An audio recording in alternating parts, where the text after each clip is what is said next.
Hello friends, आप सभी को स्वागत है प्रशांत स्टडी सेंटर में। दोस्तों, आप लोग कैसे हो? मुझे आशा है कि आप लोग बहुत अच्छे होंगे और अच्छे से स्टडी कर रहे होंगे। दोस्तों, देख सकते हैं आज की इस वीडियो में हम लोग ट्रिगोनोमेट्री टेबल को सॉल्व करेंगे ट्रिक से। ट्रिगोनोमेट्रिक टेबल को कैसे ट्रिक से सजाते हैं, आज की इस वीडियो में हम लोग यही सीखेंगे। दोस्तों, बहुत सारे बच्चों को जैसे कि ये सॉल्व करने नहीं आता है कि इसको ट्रिक से कैसे सॉल्व कर सकते हैं या कैसे याद करेंगे। देखिए फ्रेंड्स, आप लोगों का क्लास 10th का मैथ के एग्जाम में ट्रिगोनोमेट्री चैप्टर से लगभग क्वेश्चन पूछा ही जाता है। तो ये जो है आपको आपके लिए वीडियो बहुत ही खास होने वाला है। मान सारणी को हम कैसे सजाते हैं वो ट्रिक से, तो आज की इस वीडियो में आप लोग यही सीखेंगे। तो चलिए फ्रेंड्स, वीडियो को हम शुरू करते हैं। पहले तो आपको ये जानना होगा ट्रिगोनोमेट्री में कितने एंगल होते हैं। तो टोटल एंगल देख सकते हैं 1 2 3 4 5 6 6 एंगल होता है। मतलब 6 को कोण होता है। 6 कोण मतलब अनुपात बोलते हैं कोण को हिंदी में।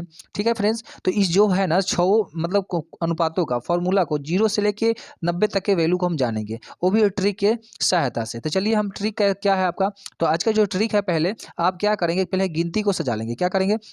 गिनती। तो गिनती जानते हैं फ्रेंड्स, ट्रिक से गिनती कैसे लिख सकते हैं। तो पहले जीरो से स्टार्ट होता है कोई गिनती, तो चलिए हम जीरो लिख देते हैं। जीरो के बाद क्या होता है, एक होता है, एक लिख देंगे। उसके बाद गिनती में क्या आता है, दो आता है। उसके बाद क्या आता है, तीन आता है। उसके बाद क्या आता है, चार आता है। चलिए इतना हमने कर दिया। यही चार को बाटा में आप चार लिखते चले जाएंगे, बटे में चार लगाते चले जाएंगे। ठीक है फ्रेंड्स, इसी तरह से आप बटे में चार सभी में लगाते चले जाएंगे। ठीक है, तो चलिए हमने बटे में चार लगा दिया। और एक और काम कीजिएगा इसमें, रूट अंडर जो है सबके ऊपर रूट चढ़ा देंगे। सबके ऊपर क्या चढ़ा देंगे, तो रूट। तो चलिए हम रूट चढ़ा दिए यहाँ पे। आप इसी तरह से सभी पे रूट चढ़ा दीजिएगा। ठीक है फ्रेंड्स, तो चलिए हम यहाँ पे सभी पे रूट क्या किए, तो चढ़ा दिए। तो यहाँ तक तो आप लोग जान गए होंगे। हमें क्या करना होगा, जितना मान है, जितना भी 0 डिग्री है, 30 डिग्री है, 45 डिग्री, 60 डिग्री, 90 डिग्री, इस सभी पे पहले गिनती 0 से शुरू कीजिएगा। 0 1 2 3 4, यही चार को बटे में सब में लगाते चलिए। जैसे 0/4, 1/4, 2/4, 3/4, 4/4, और सभी के ऊपर क्या करेंगे आप, तो रूट चढ़ा देंगे। ठीक है, तो जो हमने इतना कर लिया, अब हम देखेंगे यहाँ पे साइन थीटा का जो वैल्यू होता है 30, मतलब साइन 0 डिग्री का वैल्यू क्या होता है, या साइन 30 डिग्री का, या 45 60 90 सभी का वैल्यू को हम निकालेंगे, पता करेंगे इस ट्रिक के सहायता से। तो चलिए कैसे हम पता करते हैं, तो याद रखिएगा फ्रेंड्स, आपको करना क्या होता है, अगर कोई भी अगर यहाँ पे जीरो क्या कर रहा है, 0/4 है, तो आप जानते हैं फ्रेंड्स 0/4 मतलब जब कोई भी संख्या को 0 से अगर भाग करना होता है ना, तो उसका हल कितना निकलता है, आपको 0 ही होता है। तो ठीक है ना, तो आप समझ सकते हैं यहाँ पे, तो आपका 0 हो जाएगा। कितना साइन थीटा 0 डिग्री का वैल्यू कितना होगा, तो 0 होगा। तो चलिए हमने यहाँ पे 0 लिख दिया। ठीक है, अब क्या कीजिएगा फ्रेंड्स, यहाँ पे एक चीज ध्यान दीजिएगा। यहाँ पे देख सकते हैं साइन 30 डिग्री का वैल्यू पता करने के लिए हमें क्या करना होगा। तो देखिए फ्रेंड्स, यहाँ पे क्या कीजिएगा, देखिए आपको पहले तो यहाँ पे ध्यान रखना होगा कि रूट एक का वैल्यू क्या होता है। तो देखिए रूट एक का वैल्यू जो होता है फ्रेंड्स, आपको हम बताना चाहते हैं कि रूट एक का जो होता है वैल्यू जो होता है, मतलब वर्गमूल होता है, वर्ग क्या आता है, एक ही होता है। ठीक है फ्रेंड्स, और रूट चार का देखिए यहाँ पे वैल्यू क्या होता है, तो रूट चार का वर्गमूल जो होगा आपका 2 होगा। ठीक है, तो आप ऐसे लिख सकते हो ना, 1/2 लिख सकते हो, बिल्कुल लिख सकते हैं इस तरह से। 1/2 कितना, तो साइन थीटा 30 डिग्री का वैल्यू निकालने के लिए 1/2। तो चलिए हम यहाँ पे 1/2 लिख देते हैं। यहाँ पे 1 लिख दीजिएगा फ्रेंड्स, और यहाँ पे बटे में 2 लिख देंगे। ठीक है फ्रेंड्स, तो यहाँ पे आपका ये साइन थीटा 30 डिग्री का वैल्यू निकल कर आ गया 1/2। तो चलिए अब साइन थीटा 45 डिग्री का वैल्यू निकालते हैं। तो यहाँ पे एक चीज ध्यान दीजिएगा फ्रेंड्स, कि देखिएगा यहाँ पे एक चीज आप याद रखिएगा कि आपका क्या कह रहा है यहाँ पे। चलिए हम यहाँ पे ऐसे लिखते हैं, समझाते हुए आपको बढ़ेंगे। यहाँ पे आपको क्या कह रहा है, देखिए रूट 2 है, रूट अंडर 2 है, ऐसा समझिए, बड़ा वाला रूट है, बटे में क्या है, 4 है ना। तो चलिए आप क्या कर सकते हैं यहाँ पे, 2 एकम 2, 2 दूनी 4, कितना हुआ। तो मतलब आपका तो पता ही है कि रूट जब रूट में रहता है 1/2, तो देखिए एक का वैल्यू तो आपका क्या होता है, रूट का एक जो रूट अंडर एक का वैल्यू क्या होता है, तो एक ही होता है, मतलब वर्गमूल एक होता है। और रूट 2 का रूट 2 ही रहेगा, क्योंकि इसका वर्गमूल मतलब जब निकालते हैं तो नहीं निकलेगा, इसको दशमलव निकलता है। तो आपका 1/2 आप लिख सकते हैं कितना था, साइन थीटा 45 डिग्री का मान जो होगा, साइन थीटा 45 डिग्री का क्या होगा, 1/√2 होगा। तो चलिए हम यहाँ पे लिख दिया इतना। ठीक है, ऐसे भी समझ सकते हैं ना, 2 एकम 2, 2 दूनी 4। तो मान लीजिए एक रूट एक का तो वर्गमूल एक होता है, और रूट जो 2 का वर्गमूल नहीं निकलता है, तो उसको हम रूट 2 का रूट 2 ही लिखेंगे। ठीक है फ्रेंड्स, तो चलिए आपने यहाँ तक तो कंप्लीट कर लिया। उसके बाद क्या कर सकते हैं, यहाँ पे देख सकते हैं फ्रेंड्स, यहाँ पे एक चीज आप ध्यान देंगे कि अगर यहाँ पे आपको क्या 60 डिग्री का निकालना है, साइन थीटा 60 डिग्री का वैल्यू निकालना है, तो आप इसके लिए क्या कर सकते हैं। देखिए फ्रेंड्स, यहाँ पे रूट 3 है, ठीक है ना, तो रूट 3 का वर्गमूल जो होता है नहीं होता। ठीक है, रूट 3 का रूट 3 ही रहने दीजिए। रूट 4 का वर्गमूल आपका होता है, तो रूट 4 का वर्गमूल कितना होता है, 2 होता है। तो ठीक है, हम इसका वर्ग निकालिए, तो रूट 4 का क्या होगा, 2 होगा, तो 2 लिख देंगे। इस तरह से रूट 3 बटे में 2 हो जाएगा। ठीक है, फिर देख सकते हैं यहाँ पे साइन थीटा 90 डिग्री का वैल्यू क्या होता है। तो आप समझ सकते हैं फ्रेंड्स इस तरह से, जैसे कि रूट 4 क्या है, रूट अंडर में 4/4 आता है, 4 से 4 कट जाएगा कितना बार, एक बार में। तो रूट 1 का जो वर्गमूल होता है 1 ही होता है, क्या होता है, 1 होता है। तो चलिए आप यहाँ से एक ऐसे लिख सकते हो आराम, मतलब देखिए इसमें इतना आप क्लियर कर सकते हैं। एक लाइन आप ऐसे भी याद कर लीजिएगा कि sin थीटा 0 डिग्री का वैल्यू क्या होता है, 1 होता है, 0 होता है। sin थीटा 30 डिग्री का वैल्यू क्या होता है, 1/2 होता है। sin थीटा 45 डिग्री का वैल्यू क्या होता है, तो 1/√2 होता है। फिर sin थीटा 45 डिग्री का आपका तो क्लियर हो गया। sin थीटा 60 डिग्री का वैल्यू क्या होता है, √3/2 होता है। sin थीटा 90 डिग्री का वैल्यू क्या होता है, 1 होता है, क्योंकि 4 से 4 कट जाएगा तो बच जाएगा 1। तो √1 का वर्गमूल जो होता है 1 होता है। तो ठीक है, यहाँ तक तो आपने समझ गया। देखिए अब देखिए cos का क्या करना होता है, तो cos को निकालने के लिए हमें क्या करना होगा, sin का जो वैल्यू है ना उसको ठीक उल्टा लिखते चले जाइएगा, रिवर्स में, मतलब उल्टा। तो चलिए हम यहाँ पे क्या करते हैं, sin का जो भी वैल्यू है, जैसे यहाँ पे देखिए इसको उल्टा लिखेंगे, रिवर्स मतलब बैक की तरफ से।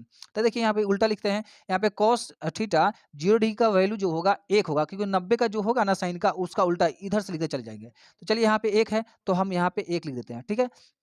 उसके बाद देख सकते हैं cos थीटा 30 डिग्री का वैल्यू निकालने के लिए हमें क्या करना हो, तो देखिए यहाँ पे जो sin 60 का होगा वही लिखेंगे, यहाँ पे उल्टा लिखते चले जाएंगे, मतलब रिवर्स में। चलिए यहाँ तो ये आसान है, तो आप लिखते चले जाओ, तो हम भी लिखते चले जा रहे हैं। देखिए sin थीटा 45 का वैल्यू क्या होगा, तो 1/√2 ही होगा, तो 1/√2 लिख देंगे। फिर देखिए sin theta sorry cos theta 60 degree का वैल्यू क्या होगा, तो देख सकते हैं जो 30 का होगा sin का वही होगा, इसका 60 का, तो 1/2 होगा। तो चलिए हमने 1/2 लिख दिया। cos थीटा 90 डिग्री का वैल्यू क्या होगा, तो जो sin 0 का होगा वो 90 का होगा, तो 0 है तो 0 हमने लिख दिया। तो यहाँ तक तो आप लोग तो समझ ही गए। उसके बाद अगला हम कैसे सॉल्व करते हैं, तो देखिए आपको पता होगा फ्रेंड्स कि tan का फॉर्मूला क्या बनता है। तो tan का जो फॉर्मूला बनता है आपको हम बताना चाहते हैं।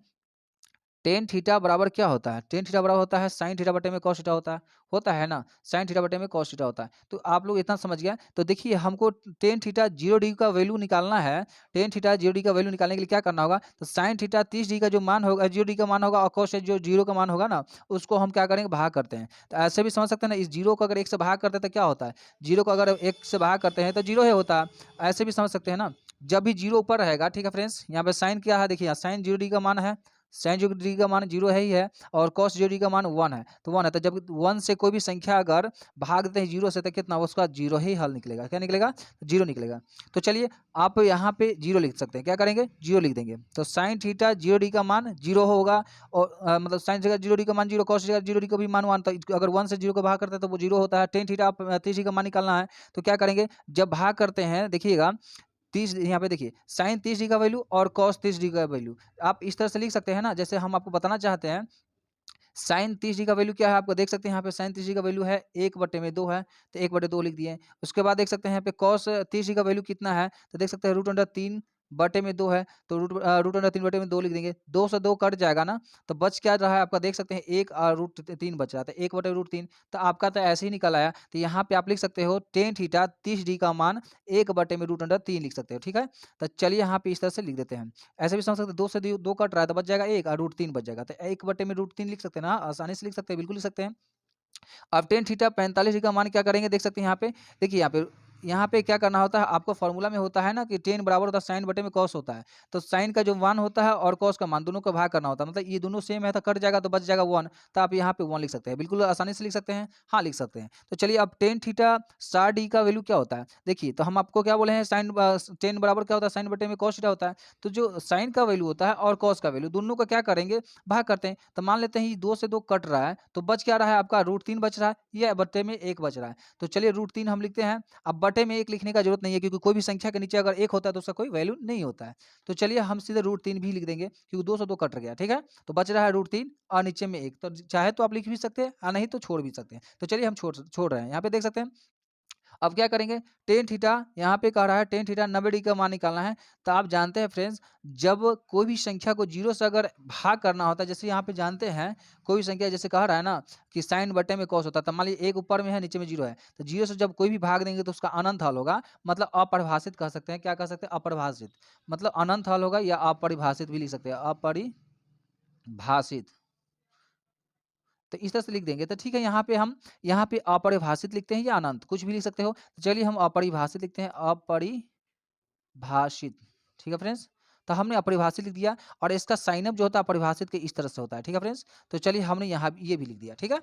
तो यहाँ तक ना आपने क्लियर कर लिया। अब हमें क्या करना होगा फ्रेंड्स, यहाँ पे ध्यान दीजिएगा, कॉट का मान निकालना होगा। तो कॉट का जो मान निकालने के लिए इसका बहुत ही आसान है। देखिए 10 का जो मान है ना उसको ठीक उल्टा लिखते चलिएगा। 10 का जो मान है ना उसमें कॉट में उल्टा लिखा गया। जिस तरह से आपने यहाँ पे साइन का मान को कॉस में उल्टा लिखे हैं, इस तरह से 10 का जो वैल्यू है इसका ठीक उल्टा कॉट में लिखाता है। तो चलिए कॉट में जब हम करते हैं तो यहाँ 10 का जो भी है रिवर्स में लिखते हैं, उल्टा। तो देखिए 10 का 0 है 90 में, है ना, तो वो कॉट का 0 मतलब 0 का कितना अपरिभाषित हो जाएगा।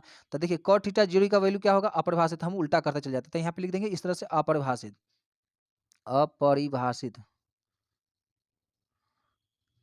चलिए फ्रेंड्स हमने अपरिभाषित यहाँ पे लिख दिया इस तरह से, ठीक है।